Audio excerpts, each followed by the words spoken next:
vamos a dar inicio a este viernes geocientífico. Hoy tenemos como tema la teledetección y sus aplicaciones en el ámbito geológico minero. Esta presentación estará a cargo del especialista Juan Casas Malpartida. Realizó sus estudios en la Universidad Nacional Mayor de San Marcos con especialización en aplicaciones geológicas de la teledetección ISIC en el Instituto de Geociencias y Recursos Minerales de Corea del Sur, Kihan, y estudios de maestría en tecnologías de información geográfica. Actualmente se desempeña en el laboratorio de teledetección de la Dirección de Laboratorios del INGEMET. Recibamos, por favor, así con fuertes aplausos al especialista Juan Casas. La presentación que voy a realizar el día de hoy en realidad es una de una serie de presentaciones que la Dirección de Laboratorios, mediante el Laboratorio de Teledetección, ha programado para difundir todos los productos e información que genera como apoyo o colaboración a las diferentes investigaciones geocientíficas que tiene INGEMET en el ámbito geológico y minero. Esta presentación es la teledetección y las aplicaciones en el ámbito geológico minero, como lo mencioné anteriormente. Vamos a ver brevemente el principio de la teledetección, los tipos de imágenes que existen, las imágenes ópticas, las resoluciones de estas, imágenes radar, y finalmente el objetivo principal es mostrarle todas las aplicaciones que se desarrollan con estas imágenes en el ámbito geológico y minero. Y en la parte final voy a mostrar cómo acceder o el procedimiento que se debe seguir para acceder a las imágenes Perusat 1 en el INGEMET. Bueno, la teledetección. Si queremos hacer la teledetección, la pregunta cae por su propio peso, ¿no? ¿Qué es la teledetección? La teledetección podríamos definirlo técnica o arte que nos permite extraer información de un objeto de estudio sin estar en contacto con este, aprovechando toda o parte del espectro electromagnético que circula en el universo. Para realizar esta técnica necesitamos una fuente de energía, que puede ser el sol o puede ser el mismo sensor. Esta energía que es emitida por la fuente, ya sea el sol o sea el sensor, es reflejada en todas las coberturas de la superficie del suelo. Todas, suelo, vegetación, nieve, agua, etc. De ahí la variedad de aplicaciones que tiene la teledetección, debido a que hace un estudio integral de toda la cobertura del suelo. Esta información que es reflejada en la cobertura del suelo es recibida por un sensor que está a bordo, ya sea de un satélite, de un avión o quizás un sensor terrestre. A su vez, esta información captada por el sensor es emitida o remitida a una estación terrena, o podríamos decir el servidor en el cual se almacena toda esta información. Aquí hemos puesto dos gráficas, una en la cual hemos puesto sensor pasivo y la otra que es sensor activo. Hemos mencionado que en la parte de sensor pasivo solamente capta información, que en esta vez es el sol, y lo podemos clasificar como imágenes ópticas. Dentro de estas imágenes ópticas vamos a ver un parámetro que se llama el perfil espectral o firme espectral, como lo conocemos, que nos describe cómo es el comportamiento o la interacción que tiene la energía electromagnética emitida por el Sol con las diferentes coberturas.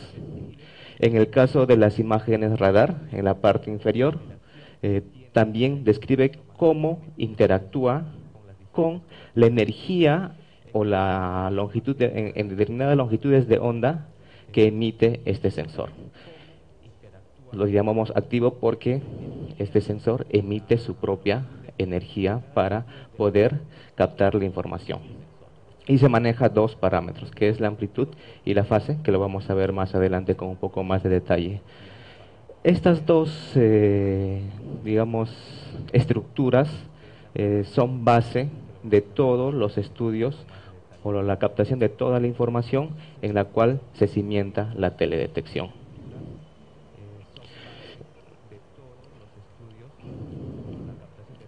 Generalmente las imágenes satelitales suelen ser confundidas o mezcladas, digámoslo así, con las fotografías aéreas. Hasta cierto punto es válido, pero las imágenes satelitales tienen otros atributos o características que nos permiten extraer muchísima más información de la superficie del suelo comparándolas con una fotografía aérea. Si hacemos un zoom a una imagen digital o una imagen satelital, vamos a ver que están compuestos por pequeños cuadritos. Cada cuadrito se le llama un píxel, y este píxel, el valor de este píxel me representa el porcentaje de energía que está siendo reflejada en esa ubicación con respecto a la energía total que ha sido emitida por el Sol. Entonces vemos aquí que cada cobertura o cada píxel tiene un valor diferente que lo va a caracterizar a cada cobertura. Por ejemplo, podemos ver aquí que hay un río y vemos que en estas longitudes de onda el agua tiene valores bajos si hacemos una comparativa con respecto a los demás píxeles circundantes a estos. Esto es una de las características que lo hacen muy importante a la teledetección para extraer información, porque desde ya estamos diferenciando coberturas simplemente viendo los valores del píxel. Otra característica más importante que tienen las imágenes satelitales es que está compuesto de varias fotografías, pongámoslos entre comillas, o bandas espectrales como lo conocemos dentro de la teledetección, que nos permiten hacer un estudio más profundo o una descripción más detallada del suelo. Dependiendo del tipo de satélite, pueden haber 1, 2, 3, 4, 5, hasta 300 o 400 bandas. Componiendo 3 de estas bandas en diferentes combinaciones, podemos resaltar ciertas coberturas del suelo o ciertas características que nosotros nos interesa estudiar.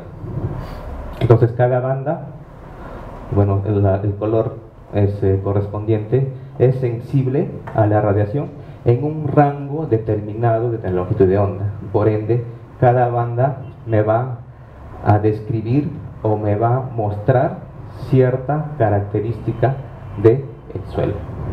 En el caso de en geología y minería, ciertas bandas me van a caracterizar, por ejemplo, los óxidos, otras bandas me van a caracterizar arcillas, carbonatos, dependiendo del tipo de estudio que queremos realizar. Aquí vemos lo que estoy mostrando. Entonces vemos que algunos satélites, en el caso de esta diapositiva se está mostrando una comparativa entre el satélite Landsat y Aster. Cada banda nos resalta o nos da información diferente del terreno. Bueno, acá puedo aprovechar para mostrarles que el espectro electromagnético dentro de las imágenes ópticas podríamos dividirlo en 3 grupos.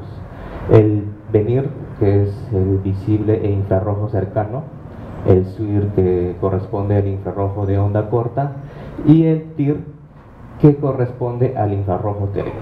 ¿Por qué hago esta división? Debido a que ya hay estudios que se han realizado con el correr del tiempo, han determinado que en cada una de estas, digamos, partes del espectro electromagnético puedo resaltar ciertas características en el caso de geología, por ejemplo, de los minerales.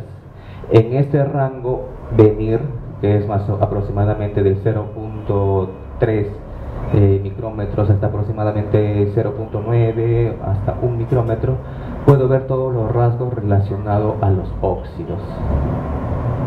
Del 0.3 o del 0.9, del 1.3 hasta el 2.5 aproximadamente, se lo conoce como el infrarrojo de onda corta. En este rango espectral podemos identificar todos los rasgos característicos a las arcillas.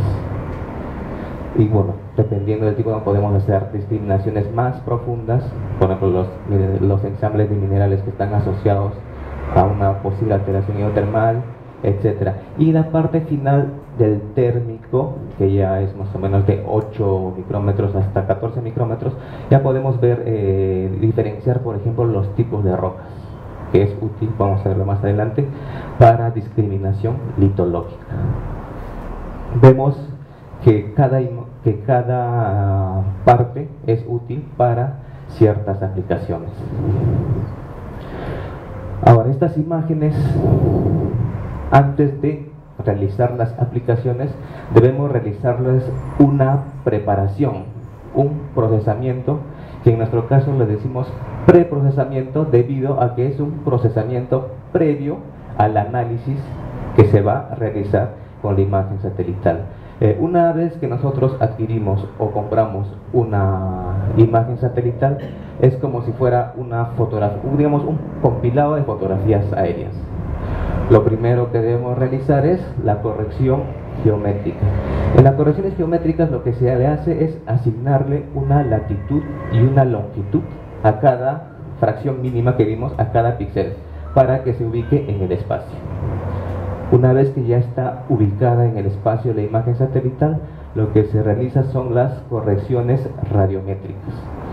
Ya en este punto lo que se hace es modificar los valores del píxel para poder adecuarlo a un parámetro que estamos buscando.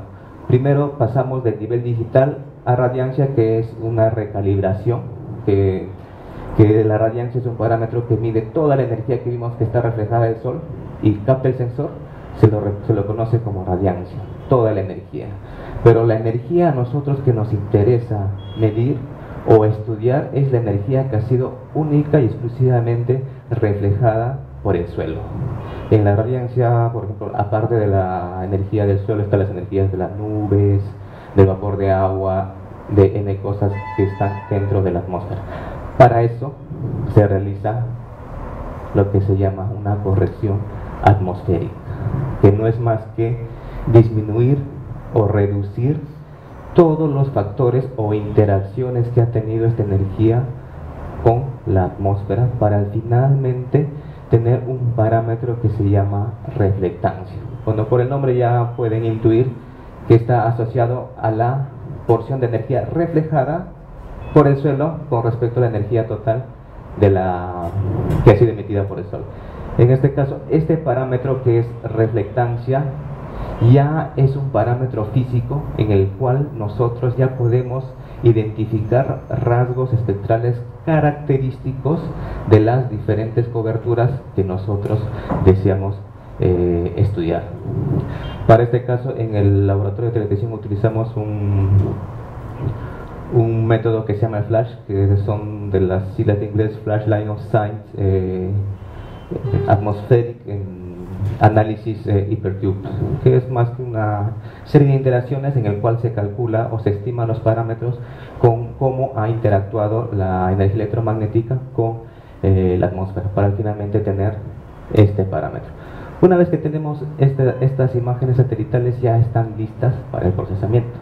Pero previo al procesamiento, nosotros siempre en el laboratorio de teledetección acostumbramos a preguntar ¿para qué necesitamos o cuál es el objetivo del procesamiento de las imágenes satelitales?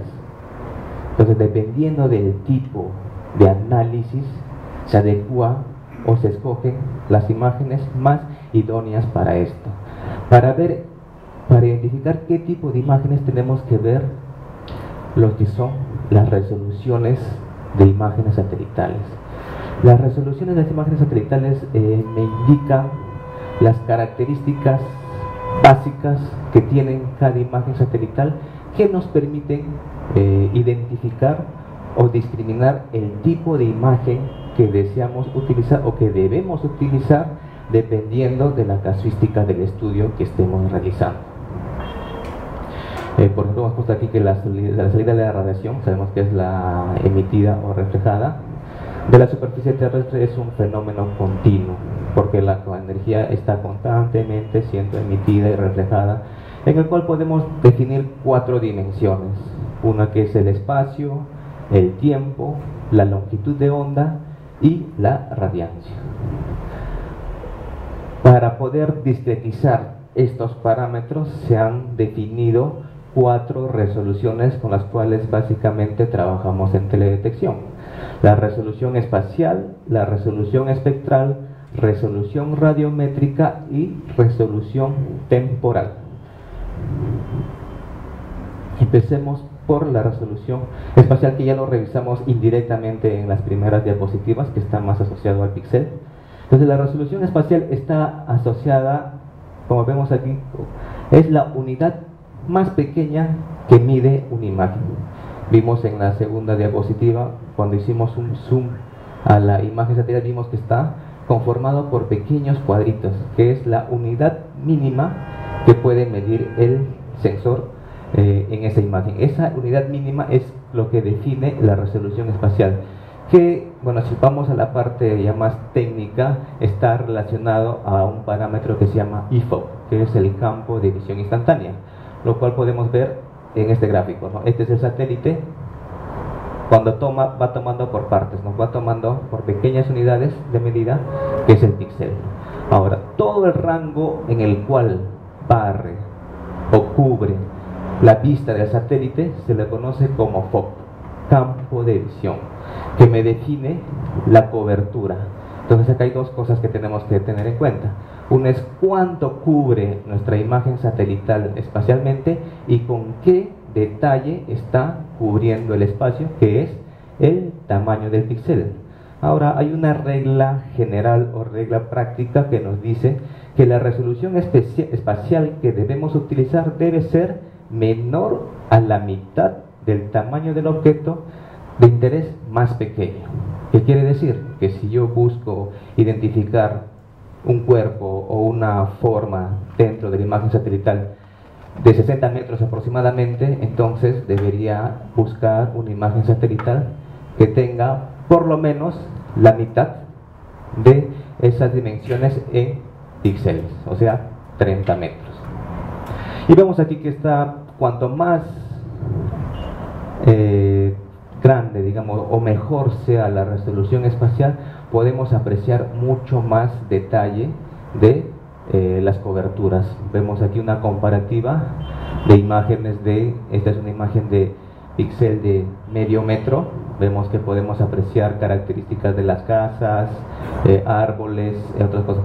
Entre 1 metro vemos que el detalle se va perdiendo, pero vamos apreciando las características, y así significativamente vemos que cuando llegamos a 80 metros, que la resolución espacial es más grande, entonces ya el detalle se pierde.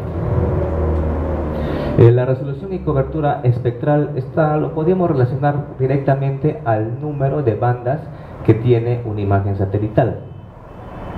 Es decir, que cuanto más bandas tenga, más resolución va a tener, y por ende voy a poder discriminar con mayor exactitud los rasgos que tienen las diferentes coberturas.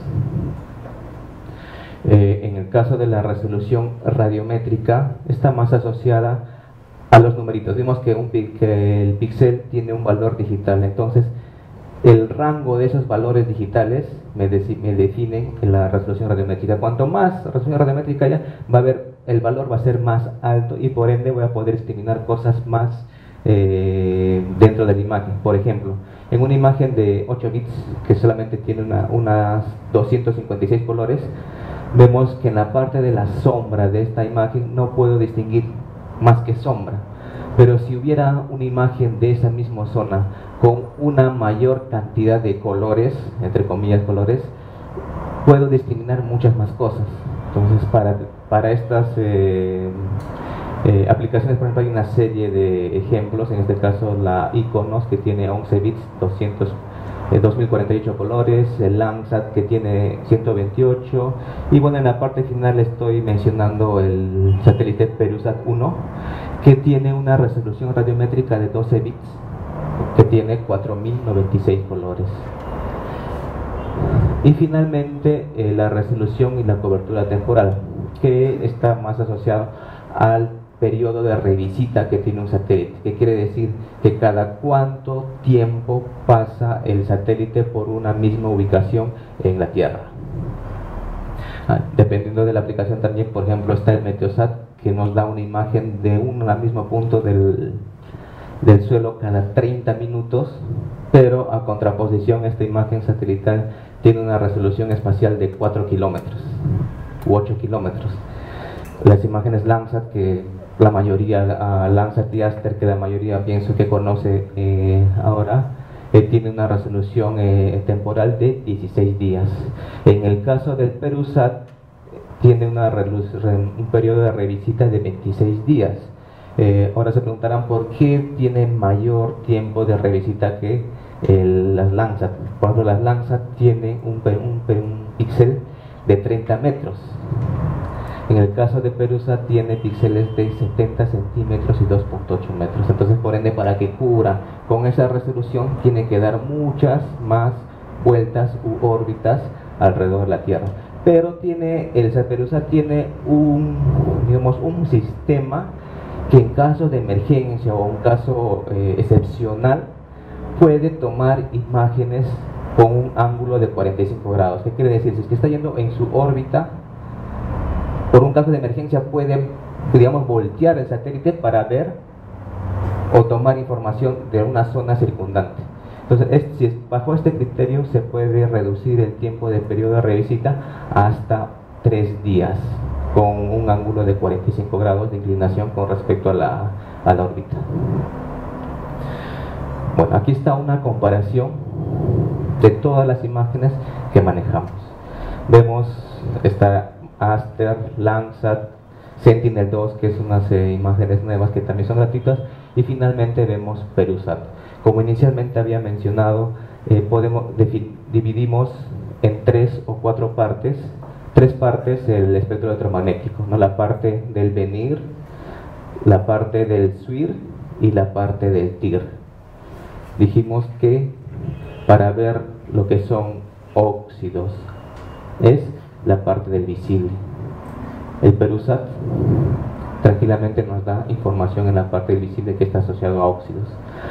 En la parte del SWIR, que es este rango, vemos que existen satélites como el Aster que tienen mayor información en esas longitudes de onda.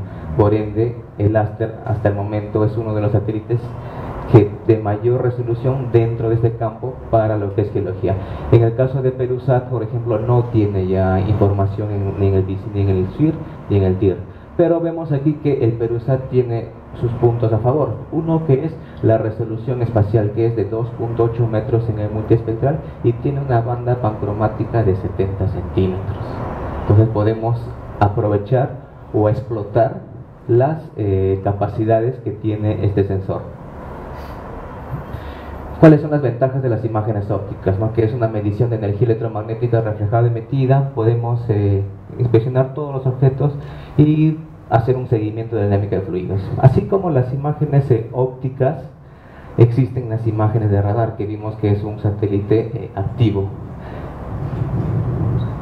Lo que hace las imágenes de radar, emite señales de microondas, e inicialmente se llamaba, desde el acrónimo Radio Detection and Range, de ahí viene el nombre de radar. Inicialmente era en esas longitudes de onda, pero posteriormente ya se utilizaron las microondas, que nos permiten diferenciar con mayor precisión, digámoslo, las coberturas. Las imágenes de radar adquieren información, bueno, valga la redundancia, en el rango de lo que son microondas. ¿Y qué es lo que nos permite captar las imágenes de radar? Las imágenes de radar son una especie de pulsos que emite el sensor y capta en 2 rangos, ¿no? Que es un rango que es el rango y el azimut, que son 2 parámetros, sería bidimensional, debido a que la información que capta es este círculo, y lo podemos dividir en 2, ¿no? En 2 parámetros, que sería el Y, que lo llamamos como rango, y el X, que es el azimut. Con estos 2 parámetros podemos realizar muchos procesamientos de esta información, debido a que podemos identificar lo que son cambios o deformaciones que existen en el suelo. Por ejemplo, en esta figura tenemos en un tiempo 1, esta torre está en esta ubicación, y la imagen de radar toma la información y refleja en un tiempo determinado. Pasó un sismo o un fenómeno que hizo que el suelo se deforme y esta torre se hunda. Entonces, en una segunda revisita del satélite, toma la información y ya capta que el tiempo que demora para llegar desde el satélite a la torre y rebotar es mayor. Significa que hubo un cambio. Entonces, para identificar este cambio, que es un cambio en las longitudes de onda, podemos aprovechar este cambio para poder identificar cómo se va deformando o cómo hay cambios en la superficie del suelo. En el caso de en este ejemplo vemos un interferograma que es la comparación entre dos imágenes de radar de distinto tiempo, y podemos identificar zonas que se están deformando. En este ejemplo es una imagen Sentinel-1 del sismo que sucedió el año pasado en Puno. Entonces podemos identificar inmediatamente la extensión o la forma en la cual ha sido afectado el suelo. ¿Cuáles son las ventajas de las imágenes de radar? Uno es que es un sensor activo, y debido a que es un sensor activo, como emite su propia fuente de luz, no es dependiente del sol. Por ende, podemos tomar imágenes de día y de noche. Otro factor a su favor es que debido a las longitudes de onda son en el microondas, no interactúan a gran medida con la atmósfera y, por ejemplo, permite atravesar las nubes. Entonces nosotros podemos tomar una imagen de radar del suelo independientemente si sea de día o sea de noche, esté nublado, esté lloviendo, las imágenes de radar igualmente van a ser captadas. Y la última característica es que tiene capacidad de penetración, pero la capacidad de penetración consiste en que de acuerdo a la longitud de onda de la imagen de radar puede, por ejemplo, atravesar los árboles, incluso penetrar hasta cierto punto, por ejemplo en este caso, en el hielo. Pero simplemente la penetración no es tan profunda, pero ya nos puede dar ciertas características del terreno. Las aplicaciones más usuales son la detección de las deformaciones del suelo, que vimos anteriormente, para identificar derrames de petróleo, y utilizar una técnica que se llama radargrametría, que nos permite generar modelos de elevación digital a partir de estas imágenes.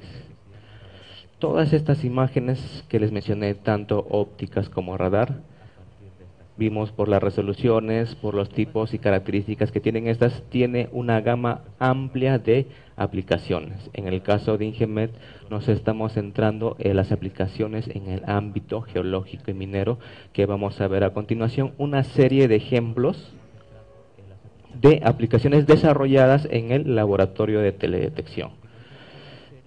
Para eso podemos dividir el análisis en diferentes técnicas, ¿no? Análisis visual, análisis espacial, espectral, temporal, que están asociadas para explotar ciertas resoluciones de las imágenes satelitales que hemos mencionado anteriormente. Y las aplicaciones o los aportes en los cuales damos puede ser en el cartografiado geológico estructural, en la prospección de recursos minerales y en la geología ambiental y riesgo geológico. Para el caso de la cartografía, cartografiado geológico y en este caso estructural, se puede aprovechar, uno, la resolución espacial de las imágenes satelitales para realizar composiciones de color que resalten características del terreno, y otro es realizar extracción de modelos de elevación digital para poder resaltar características del terreno. Con toda esta información, un geólogo puede tener u obtener las capacidades de hacer una discriminación previa, o sea, y no in situ, sino una información, digamos, en gabinete de las posibles estructuras que pueden existir en una cobertura de sol. Esta es una interpretación que se realizó de una zona dentro del laboratorio de teledetección. Bueno, como siempre poniendo entre paréntesis, todas estas interpretaciones han sido realizadas con el conocimiento del geólogo y con lo que se ve en las imágenes. No para validar o para definir que efectivamente sean correctas estas interpretaciones, siempre es necesario una validación en campo. También podemos aprovechar cómo se comporta la energía electromagnética con ciertas coberturas. Por ejemplo, en la parte térmica ya está definido cómo reaccionan o cómo se comportan, por ejemplo, los carbonatos, las rocas con contenido de sílice, rocas intermedias, las rocas máficas. Ya está estudiado y analizado el comportamiento que deben tener en estas longitudes de onda. Entonces nosotros aprovechamos este conocimiento para plasmarlo en una imagen satelital. En este caso utilizamos imágenes Aster, y teniendo como referencia un estudio realizado por Ninomiya en el 2012, podemos identificar índices. En este caso vemos un índice de cuarzo, que es cuarzo sílice, un índice de carbonato y un índice máfico. En color rojo se puede apreciar todas las rocas con alto contenido de cuarzo sílice. En color verde podemos identificar todas las zonas con rocas con alto contenido de carbonatos, y en azul lo mismo con las rocas máficas.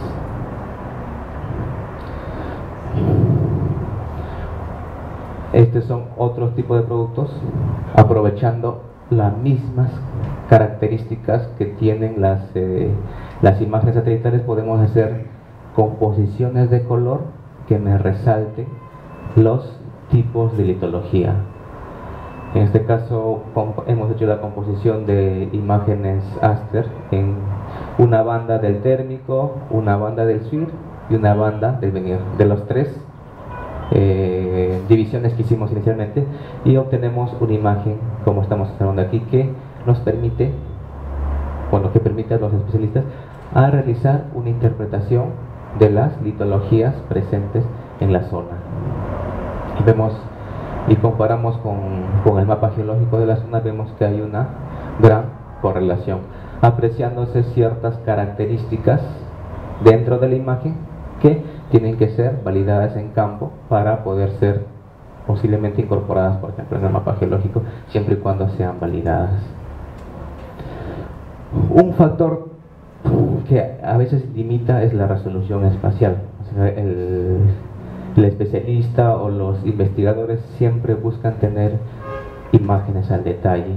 Estoy mostrando actualmente una imagen Aster, una composición 468, que tiene una resolución de 30 metros.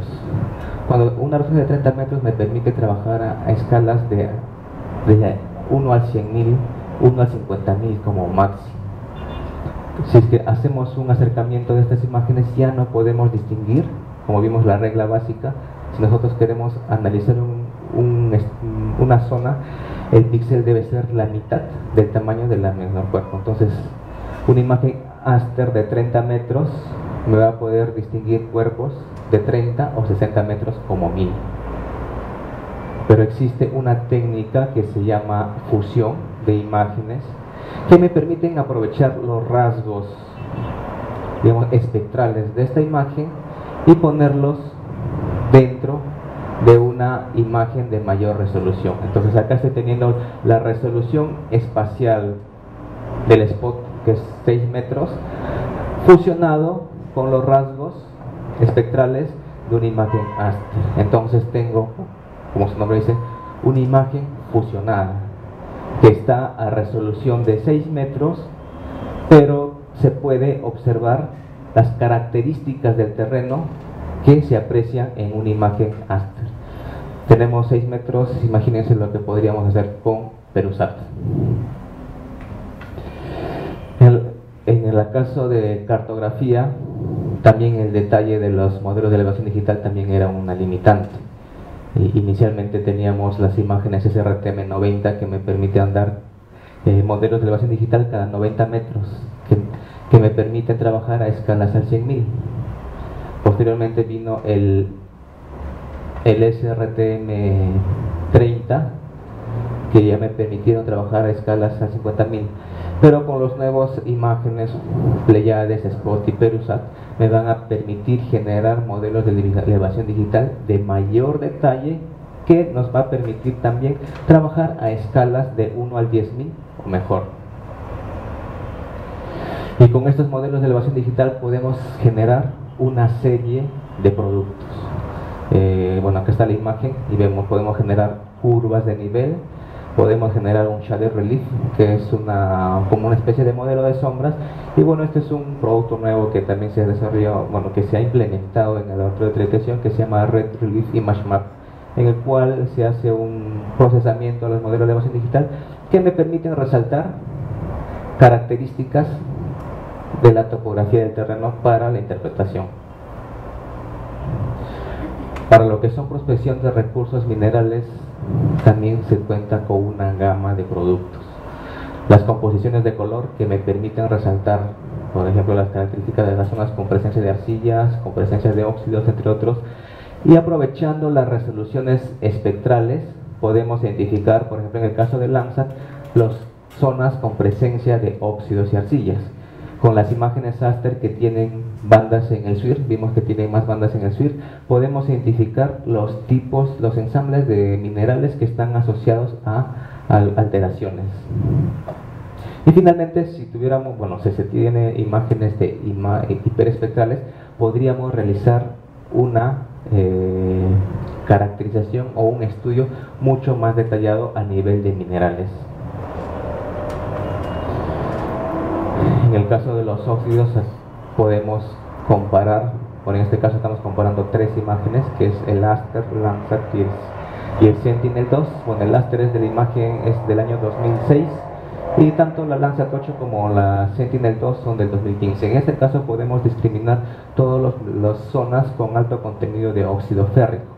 En la parte derecha vemos un perfil de la cantidad de bandas que tienen cada imagen dentro del ramo espectral. Vemos que en el caso de Sentinel tiene un total de 8 bandas en el venir, por ende tiene un gran potencial para analizar los óxidos dentro de las imágenes satelitales, a contraposición que tiene el Aster, el Landsat, que tiene 4 bandas en el SWIR, bueno, 5, y el Aster, que tiene 3 bandas. Entonces vemos que de acuerdo al tipo de aplicación o el tipo de estudio, vamos identificando cuál o cuáles son las imágenes más ideales para el estudio que deseamos realizar. En el caso de Ingemet, adquirió hace un par de años imágenes hiperespectrales a la empresa Spectir. Nos permite hacer estudios a mayor detalle. Podemos calcular índices de contenido de mineral, índices de contenido férrico, índices de dióxido de aluminio, y calcular o estimar zonas con presencia ya de minerales. Hemos tenido la oportunidad de verificar o validar estos productos que se obtuvieron con las imágenes hiperespectrales en campo, obteniendo una correlación muy alta entre lo que se identificó en gabinete versus lo que se apreció en campo. Otro factor u otro parámetro importante que podemos obtener con las imágenes satelitales es la temperatura superficial del suelo, aprovechando las bandas térmicas. Vemos aquí volcán Ubinas. Bueno, acá la escala es la coloración es referencial, y vemos que podemos distinguir ciertas variaciones de temperaturas en la superficie, bueno, del suelo, en este caso, que es el volcán.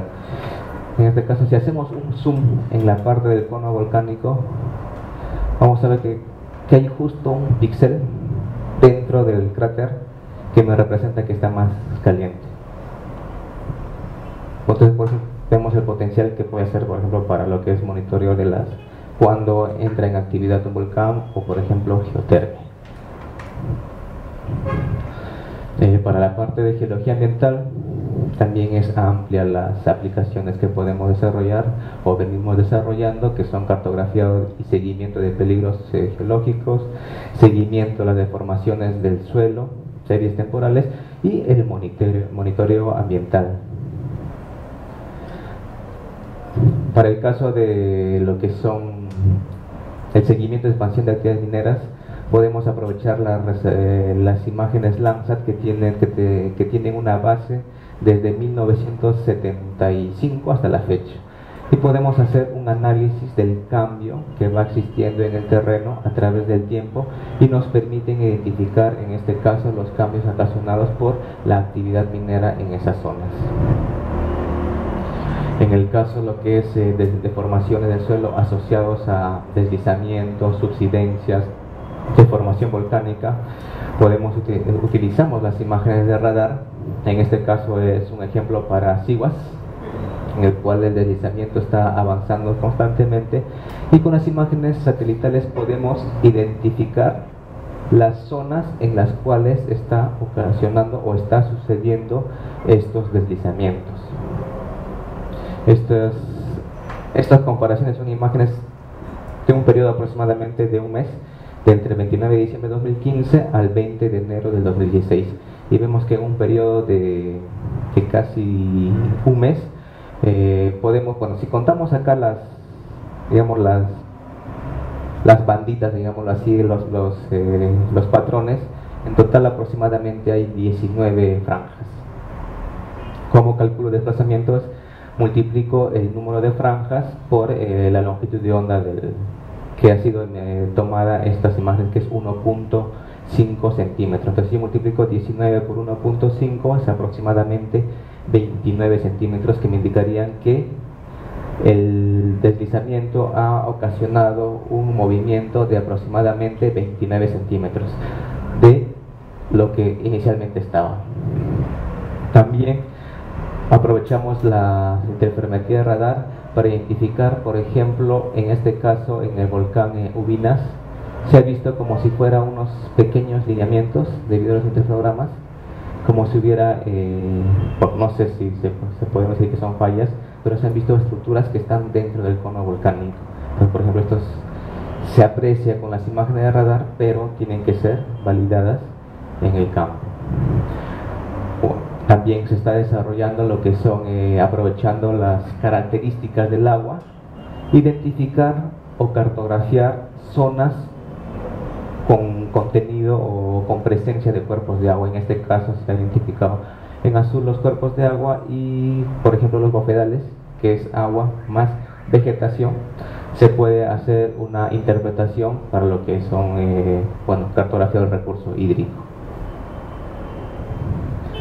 Para todos estos productos sean validados, tenemos dentro del laboratorio de detección equipos que nos permiten tomar información en campo para poder realizar la corroboración de los productos que realizamos.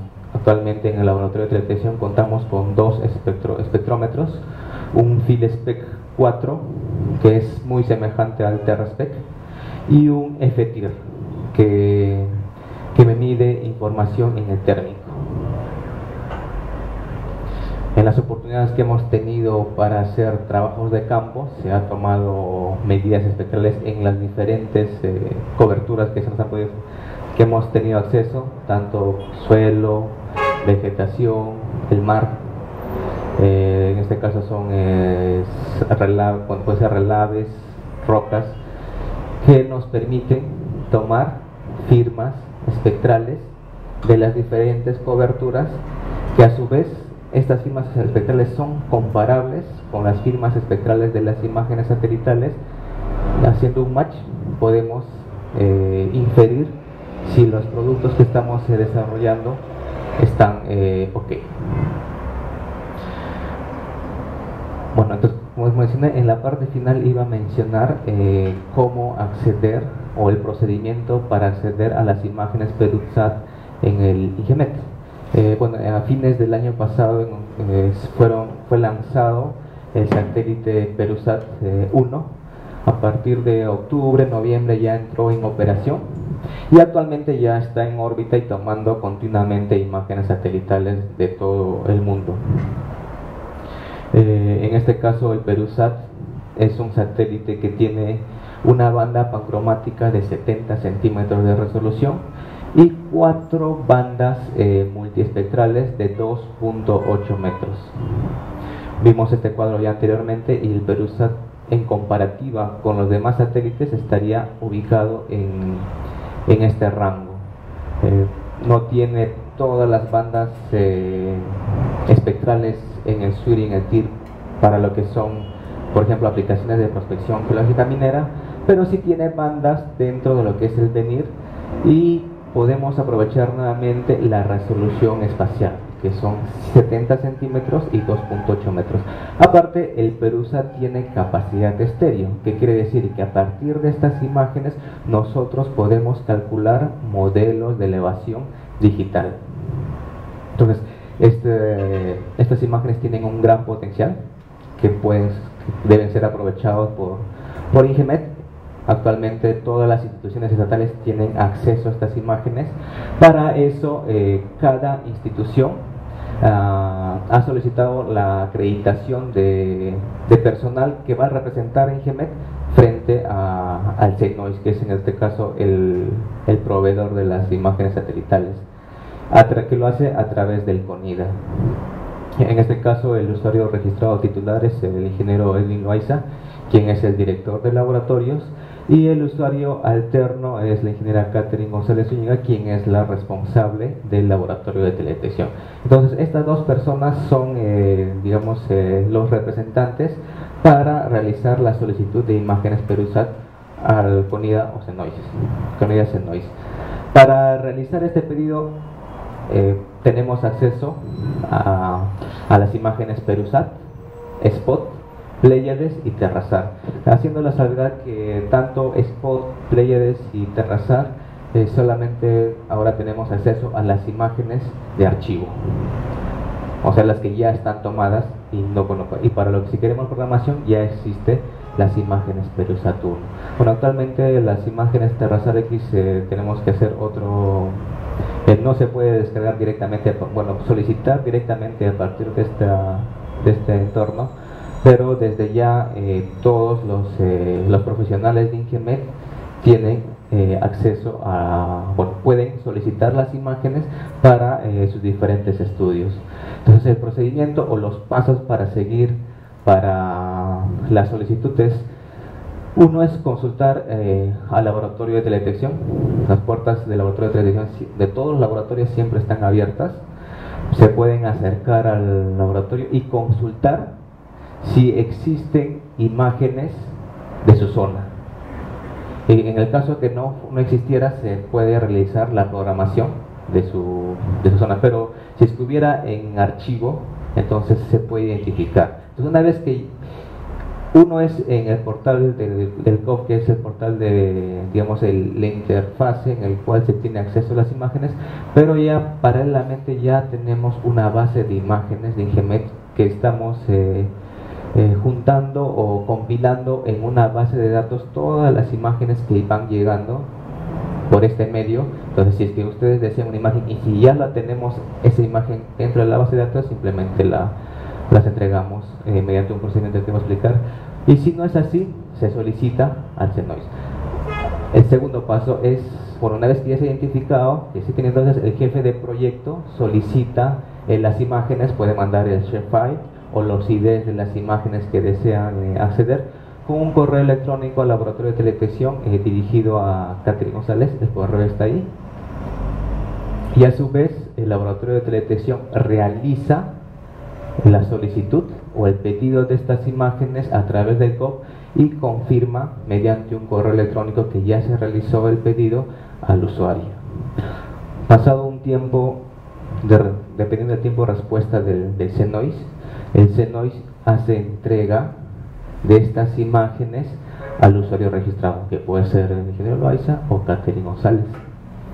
Una vez que ya se tiene las imágenes en el laboratorio de televisión, comunica el ingreso de estas imágenes. Y finalmente el jefe de proyecto, para entregarlos, digamos, de manera formal las imágenes, realiza la solicitud. Bueno, muchos creo que conocen esta solicitud, que es el DLF 165, que es la solicitud de información satelital. Mediante este periodo entonces se les entrega las imágenes y bueno, ya se pueden realizar el trabajo con estas imágenes.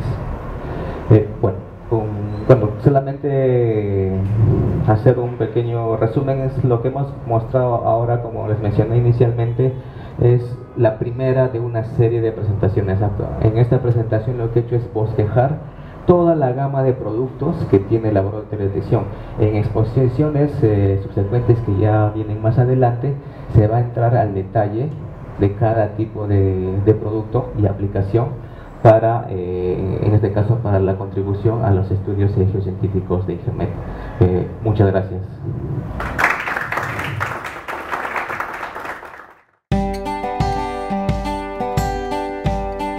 Gobierno del Perú, trabajando para todos los peruanos.